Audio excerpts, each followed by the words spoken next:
नमस्कार, माझे नाव तन्वी प्रकाश देशिंगे. मी इयत्ता दुसरीत शिकते. माझ्या शाळेचे नाव श्रीमती पार्वतीबाई विद्यालय. मी पीयूची वही या पुस्तकातील एक उतारा वाचणार आहे. लेखिका संगीता बर्वे. परीक्षा एकदाची पार पडली आणि शाळेला सुट्टी लागली. सुट्टी लागूनही 10-15 दिवस झाले. माझ्या मैत्रिणीकडच्या सारख्या फेऱ्या, उन्हातलं हिंडणं बघून आमच्या आई साहेबांनी फरमान सोडलं. जे काही असेल ते 4 नंतर. दुपारच्या उन्हात कुत्री मारत हिंडायचं नाही. आई साहेबांचं बोलणं हे असंच असतं. आता मी काही खरंच कुत्री मारत हिंडते काय? त्यांनी भूक जरी केलं तरी मी घाबरून पळत सुटते. फक्त आमच्या हिरूला घाबरत नाही मी. आता हिरू कोण? हिरू म्हणजे आमचा गोड गजिरा पॉमेरियन डॉगी. मात्र त्याला कुत्रा म्हणायचं नाही बरं का.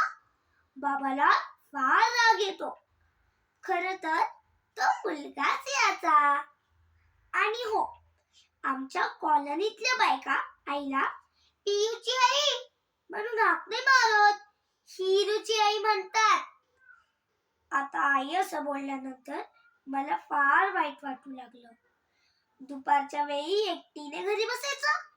छे, मला करमेच ना. काय करावं बरं, काय करावं असा विचार करत करत कपाट उचकटू लागले तर नुकतीच परीक्षेसाठी आणलेली कोरी करकरीत रंगपेटी सापडली.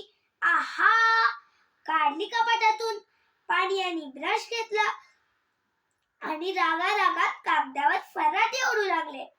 आईचा ना डोळा लागला होता. मग मी बेसिन जवळ गेले आणि एक रंग चांगला धुवून काढला. बेसिन मस्त रंगीत होऊन गेले. सॉलिड मजा वाटू लागली. फुल टाइमपास. आमचे बेसिन आहे भलं मोठं.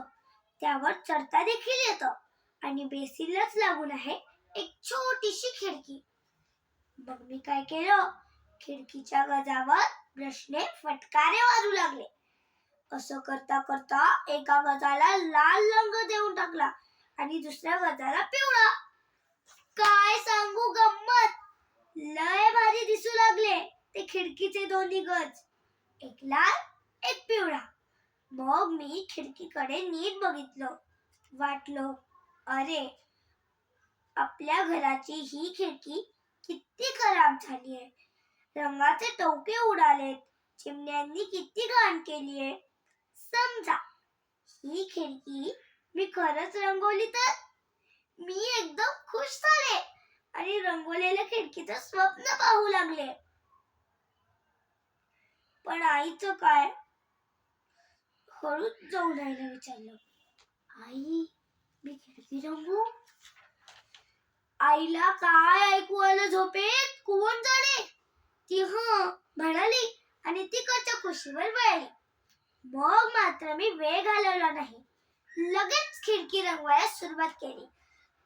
एकदम लक्षात आलं की अरे असं करून उपयोगच नाही.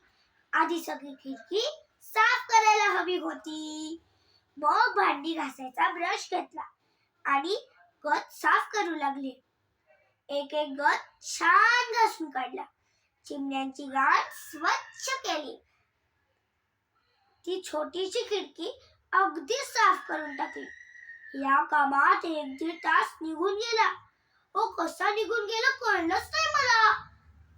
आई उठल्याचं पाहून मी पटकन तिच्याजवळ गेले आणि म्हणाले, मी बघ खिडकी कशी स्वच्छ गेली ते. आई तोंड धुवायला बेसिन जवळ आली आणि मी केलेले काम पाहून एकदम खुश झाली. तिने विचारलं, हे तू रंगवलंस का? मी म्हटलं, हो, मी तुला विचारलं होतं खिडकी रंगू का, तर तू हो म्हणालीस. धन्यवाद.